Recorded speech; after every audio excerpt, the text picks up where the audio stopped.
गंवार जेठानी मॉडर्न देवरानी। अर्पिता की शादी राकेश से तय होती है, जो एक सरकारी नौकरी करता था। अरे चाची, अर्पिता इतनी सुंदर, पढ़ी लिखी और मॉडर्न लड़की है, फिर कहाँ आप इसकी शादी ऐसे घर में कर रही हैं? अरे लड़का सरकारी नौकरी करता है, इंजीनियर है, खूब कमाता है, खूब मेहनत की है लड़के ने इस नौकरी के लिए। अर्पिता भी राकेश को पसंद नहीं करती थी, लेकिन पिता ने हाँ कर दिया तो शादी के लिए मन मारकर तैयारी कर रही थी। हाँ माँ, चाची ठीक ही तो कह रही हैं। पता है मेरी सहेलियों के पति कितने मॉडर्न हैं। अरे देख बेटा, तू मॉडर्न है ना, वो पढ़ने लिखने वाला गांव का होनहार लड़का है, तू जैसा रखेगी रहेगा। अब तक कोई उसकी केयर करने वाला नहीं था, है तो सिर्फ एक भाई भाभी, और माँ पिता तो गांव में ही रहते हैं। अर्पिता का मुंह बन जाता है। वो पिता के फोन से राकेश का नंबर लेकर उसे मिलने के लिए बुलाती है। आज तो मैं उसे साफ साफ मना कर दूंगी, मुझे नहीं करनी शादी। शक्ल देखी है, ना कपड़े पहनने का तरीका है, ना बोलने का। अर्पिता राकेश से मिलने जाती है। अब क्या हो गया? आपने मुझे अर्जेंट मिलने को बुलाया, सब ठीक तो है ना? हाँ सब ठीक है, पर मैं आपसे कुछ कहना चाहती हूँ। आप ना इस शादी से मना कर दे। राकेश की आंखें अर्पिता की इस बात से लाल हो जाती है। वो रोंदे गले से कहता है, लेकिन शादी की सारी तैयारियां हो गई हैं। मैंने आपके साथ एक अच्छे भविष्य का सपना भी देख लिया है। ऐसा मत करिए प्लीज। माँ पिता के अलावा मैंने किसी को दिल से अपना माना है तो वो आप ही है। देखिए, मुझे आपसे कोई समस्या नहीं है, लेकिन आप मेरे जैसे नहीं हैं। मैं मॉडर्न लड़की और आप। मैं आपसे वादा करता हूँ, जब तक आपके लायक नहीं बन जाता मैं कभी आपसे बीवी का हक नहीं मांगूंगा। अर्पिता राकेश का प्यार देखकर पिघल जाती है और शादी के लिए हाँ कर देती है। दोनों की शादी हो जाती है, लेकिन शादी के बाद राकेश की भाभी, जो कि पूरी की पूरी देहाती थी। ए राकेश, उठ, जब पानी भर कर ला और तेरी बीवी को बोल के चूल्हा लगा दिया है, रोटी बना ले। क्या है ये सब? और तुम्हारी भाभी इस तरह चिल्ला क्यों रही है? क्या करूं, भाभी ही खाना बनाती है और मुझे पढ़ने के लिए इस घर में रखा, तो मैं घर का सारा काम कर देता हूँ। अब तुम आ गई हो, अपने तरीके से देख लो। ये मकान तो तुम्हारे पापा ने बनवाया था ना, शहर में, ताकि बेटा पढ़ाई कर सके। हाँ, पर भाभी ही पूरे घर में रहती है। ठीक है, देखो अब। अर्पिता बाहर जाती है। सूट पहनी अर्पिता को देख जेठानी का पारा हाई हो जाता है। ए शहर की हीरोइन, यहाँ ना चलेगा ये सब, समझी? साड़ी पहनो, साड़ी। वो नारंगी वाली निकाले हैं तुम्हारे लिए, जिसमें हरे रंग का फूल बना है, और सीधे पहुंचो रसोई में। मेरे आगे नहीं चलेगा ये सूट बूट का नाटक, समझी? देखिए भाभी, आप बड़ी हैं, आपने राकेश की पढ़ाई में मदद की, लेकिन ये मकान इनके पिताजी का है, तो मैं अपना पोर्शन अलग कर रही हूँ। मैं आज से आपके साथ नहीं रहूंगी। जेठानी का तो मानो पारा ही हाई हो जाता है। और ऐसा कैसे नहीं रहेगी? हाँ, और कौन बोला कि राकेश अलग हो जाएगा? वो अपने भाई के बिना नहीं रहता। आज देखिए तो, देखिए कल के आई छोरी क्या बोल रही है। राकेश के साथ बात हो गई है, मैंने ऊपर का हिस्सा राकेश को दे दिया है।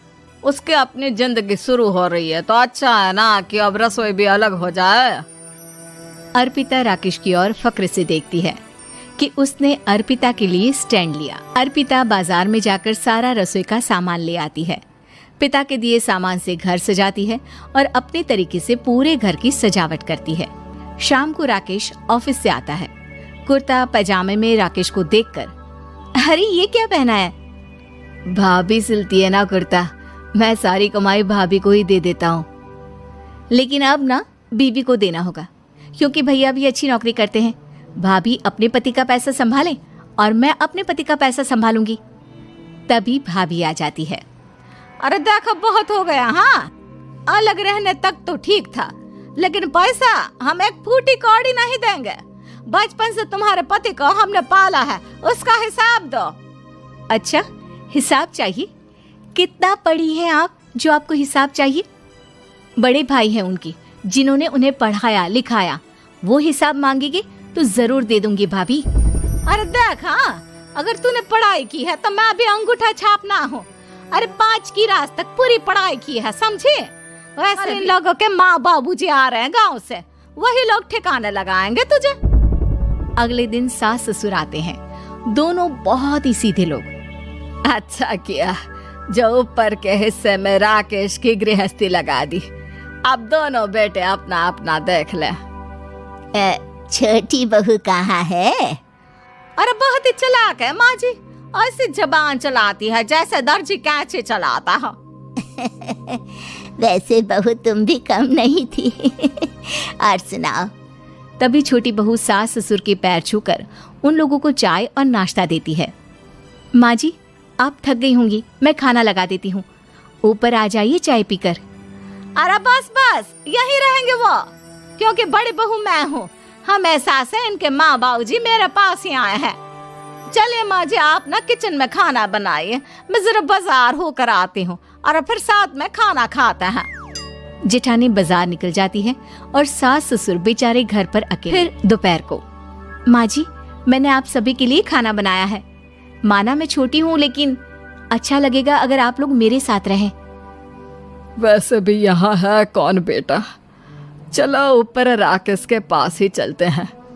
सास ससुर दोपहर का खाना खाकर वहीं आराम करने लगते हैं कि जेठानी आ जाती है। अरे वाह, ये तो वही बात हुई ना, कल की आई को पूरा परिवार और हम अकेले के अकेले। भाभी देखिए, परिवार में प्यार से रहा जाता है, ना कि चालाकी से। अम्मा खाना कैसे बनाती, पहले ही गांव से थक कर आई हैं। हाय रे दया, तो मैं का बाजार से ऐस करके आ रही हूँ।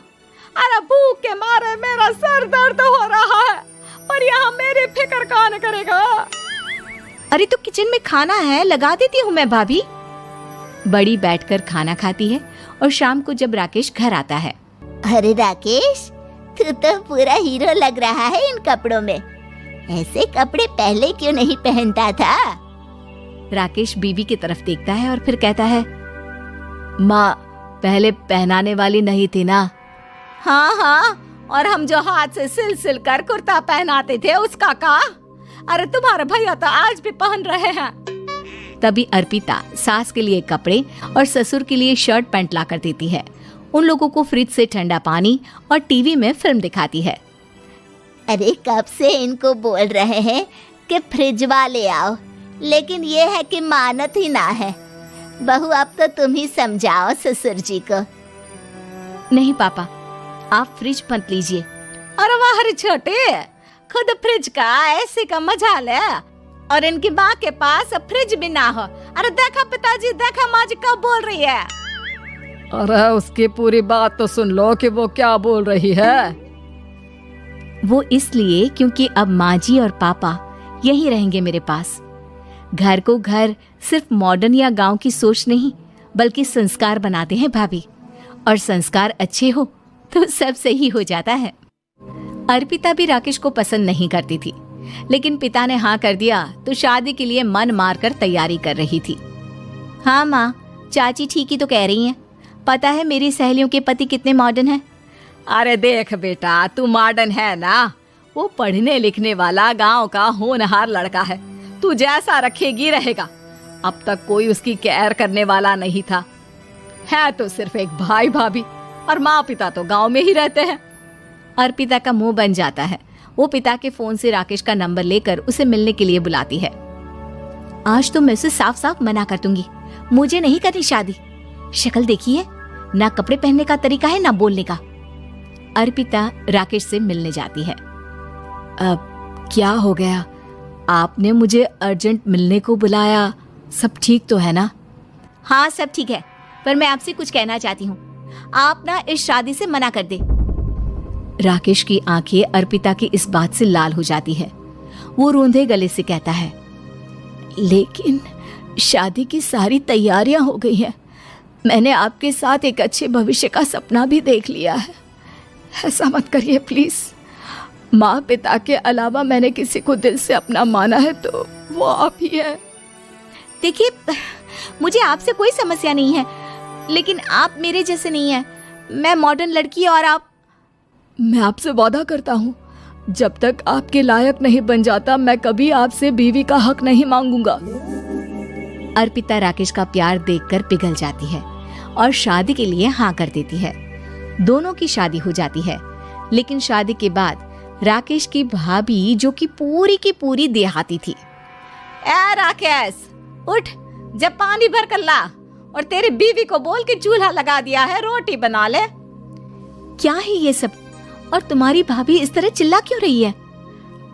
क्या करूं, भाभी ही खाना बनाती है और मुझे पढ़ने के लिए इस घर में रखा तो मैं घर का सारा काम कर देता हूँ। अब तुम आ गई हो, अपने तरीके से देख लो। ये मकान तो तुम्हारे पापा ने बनवाया था ना शहर में, ताकि बेटा पढ़ाई कर सके। हाँ, पर भाभी ही पूरे घर में रहती है। ठीक है, देखो अब। अर्पिता बाहर जाती है। सूट पहनी अर्पिता को देखकर जेठानी का पारा हाई हो जाता है। ए शहर की हीरोइन, यहाँ ना चलेगा ये सब, समझी?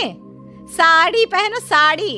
वो नारंगी वाली निकाले हैं तुम्हारे लिए, जिसमें हरे रंग का फूल बना है, और सीधे पहुंचो रसोई में। मेरे आगे नहीं चलेगा ये सूट बूट का नाटक, समझी? देखिए भाभी, आप बड़ी हैं, आपने राकेश की पढ़ाई में मदद की, लेकिन ये मकान इनके पिताजी का है, तो मैं अपना पोर्शन अलग कर रही हूँ। मैं आज से आपके साथ नहीं रहूंगी। जेठानी का तो मानो पारा ही हाई हो जाता है। और ऐसा कैसे नहीं रहेगी? हाँ, और कौन बोला कि राकेश अलग हो जाएगा? वो अपने भाई के बिना नहीं रहता। आज देखिए तो, देखिए कल के आई छोरी क्या बोल रही है। राकेश के साथ बात हो गई है, मैंने ऊपर का हिस्सा राकेश को दे दिया है। उसकी अपनी जिंदगी शुरू हो रही है, तो अच्छा है ना कि अब रसोई भी अलग हो जाए। अर्पिता राकेश की ओर फक्र से देखती है कि उसने अर्पिता के लिए स्टैंड लिया। अर्पिता बाजार में जाकर सारा रसोई का सामान ले आती है। पिता के दिए सामान से घर सजाती है और अपने तरीके से पूरे घर की सजावट करती है। शाम को राकेश ऑफिस से आता है। कुर्ता पैजामे में राकेश को देखकर, अरे ये क्या पहना है? भाभी सिलती है ना कुर्ता, मैं सारी कमाई भाभी को ही दे देता हूँ। लेकिन अब ना बीवी को देना होगा, क्योंकि भैया भी अच्छी नौकरी करते हैं। भाभी अपने पति का पैसा संभालें और मैं अपने पति का पैसा संभालूंगी। तभी भाभी आ जाती है। अरे देखो, बहुत हो गया। हाँ, अलग रहने तक तो ठीक था, लेकिन पैसा हम एक फूटी कौड़ी नहीं देंगे। बचपन से तुम्हारे पति को हमने पाला है, उसका हिसाब दो। अच्छा, हिसाब चाहिए? कितना पढ़ी है आप जो आपको हिसाब चाहिए? बड़े भाई हैं उनकी, जिन्होंने उन्हें पढ़ाया लिखाया, वो हिसाब मांगेंगे तो जरूर दे दूंगी भाभी। अरे देख, हाँ, अगर तूने पढ़ाई की है तो मैं भी अंगूठा छापना हूँ। अरे 5 की क्लास तक पूरी पढ़ाई की है, समझे? वैसे भी कल इन लोगों के माँ बाबूजी आ रहे हैं गाँव से, वही लोग ठिकाने लगाएंगे तुझे। अगले दिन सास ससुर आते हैं, दोनों बहुत ही सीधे लोग। अच्छा किया जो ऊपर के हिस्से में राकेश की गृहस्थी लगा दी। अब दोनों बेटे अपना अपना देख ले। छोटी बहू कहाँ है? अरे बहुत ही चालाक है माँ जी, ऐसी जबान चलाती है जैसे दर्जी कैंची चलाता है। वैसे बहू तुम भी कम नहीं थी। और सुनाओ। तभी छोटी बहू सास ससुर के पैर छूकर उन लोगों को चाय और नाश्ता देती है। माँ जी, आप थक गई होंगी, मैं खाना लगा देती हूँ, ऊपर आ जाइए चाय पीकर। अरे बस बस, यही रहेंगे वो, क्योंकि बड़ी बहू मैं हूँ। हम एहसास है इनके माँ बाबूजी मेरे पास ही आए हैं। चलिए माँ जी, आप ना किचन में खाना बनाइए, मैं जरा बाजार होकर आती हूँ, और फिर साथ में खाना खाते हैं। जेठानी बाजार निकल जाती है और सास ससुर बेचारे घर पर अकेले। फिर दोपहर को, माँ जी, मैंने आप सभी के लिए खाना बनाया है। माना मैं छोटी हूँ, लेकिन अच्छा लगेगा अगर आप लोग मेरे साथ रहें। वैसे भी यहाँ है कौन बेटा, चलो ऊपर राकेश के पास ही चलते हैं। सास ससुर दोपहर का खाना खाकर वहीं आराम करने लगते हैं कि जेठानी आ जाती है। अरे वाह, ये तो वही बात हुई ना, कल की आई को पूरा परिवार और हम अकेले के अकेले। भाभी देखिए, परिवार में प्यार से रहा जाता है, ना कि चालाकी से। अम्मा खाना कैसे बनाती, पहले ही गांव से थक कर आई हैं। हाय रे दया, तो मैं का बाजार से ऐस करके आ रही हूँ। अरे भूख के मारे मेरा सर दर्द हो रहा है, पर यहाँ मेरी फिक्र कौन करेगा। अरे तो किचन में खाना है, लगा देती हूँ मैं भाभी। बड़ी बैठकर खाना खाती है और शाम को जब राकेश घर आता है। अरे राकेश, तू तो पूरा हीरो लग रहा है इन कपड़ों में। ऐसे कपड़े पहले क्यों नहीं पहनता था? राकेश बीबी की तरफ देखता है और फिर कहता है, माँ पहले पहनाने वाली नहीं थी ना। हाँ हाँ, और हम जो हाथ से सिल सिल कर कुर्ता पहनाते थे उसका का? अरे तुम्हारे भैया तो आज भी पहन रहे हैं। तभी अर्पिता सास के लिए कपड़े और ससुर के लिए शर्ट पैंट ला कर देती है। उन लोगों को फ्रिज से ठंडा पानी और टीवी में फिल्म दिखाती है। अरे कब से इनको बोल रहे हैं कि फ्रिज वाले आओ, लेकिन ये है कि मानत ही ना है। बहू, अब तो तुम ही समझाओ ससुर जी को। नहीं पापा, आप फ्रिज मत लीजिए। अरे वाह रे छोटे, खुद फ्रिज का ऐसे का मजा ले, और इनकी माँ के पास फ्रिज भी ना हो। अरे देखा पिताजी, देखा माँ जी कब बोल रही है। अरे उसकी पूरी बात तो सुन लो कि वो क्या बोल रही है। वो इसलिए क्योंकि अब माँ जी और पापा यही रहेंगे मेरे पास। घर को घर सिर्फ मॉडर्न या गांव की सोच नहीं, बल्कि संस्कार बनाते हैं भाभी, और संस्कार अच्छे हो तो सब सही हो जाता है।